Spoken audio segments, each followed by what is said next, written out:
As Tlingit Indians of Southeast Alaska, we share a bond with our ancestors that is sacred. Our ancestors tie us to our history, our customs, our very identity.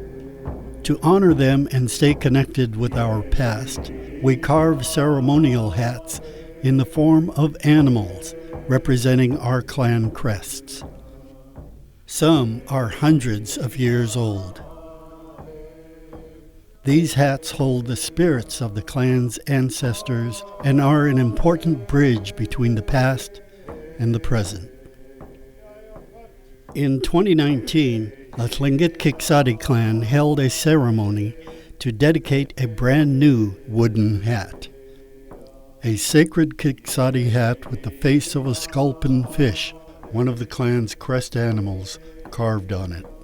But this wasn't just a new hat. It was a detailed reproduction of a broken Tlingit hat that had been missing from the clan and was stored on the shelves of the Smithsonian's National Museum of Natural History for over 130 years.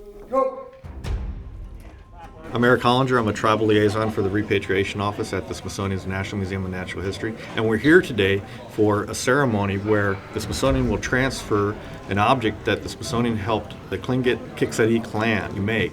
This is from a broken clan hat that was in the Smithsonian's collections for 130 years. The Smithsonian worked with the clan to digitize it, digitally repair it, and make a new hat for the clan to bring to life again and replace the original hat. So the wonderful thing about 3D scanning is we're able to document the object, capture it from all the different angles, bring that data back into the real world, and all of that is done without touching the object. So it's an extremely non-invasive process. First, the size and shape of the hat was captured. Next, precise color information was measured. The team pieced together the hat's digital presence. A set of instructions for the replica hat to be carved. There's a period of 70 years or more where we weren't allowed to practice our culture. All that history is lost, so we're trying to get it back.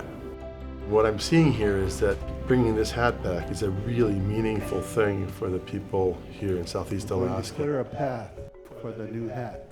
And we're taking one very small step towards recognizing the damage that was done to Native American populations by the arrival of humans from Europe. When we 3D scan objects, they've had their story. Their story is often in the past.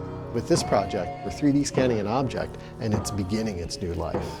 And when that hat is put on Ray's head, he breathes new life into the hat. All these things were not made to be sitting on the shelf. They were made to be used. That's why they were made. You're putting your spirit into that hat, and the future generations are going to use that spirit. Now it's going to be with us until the end of its days. And it will never leave Alaska again, ever.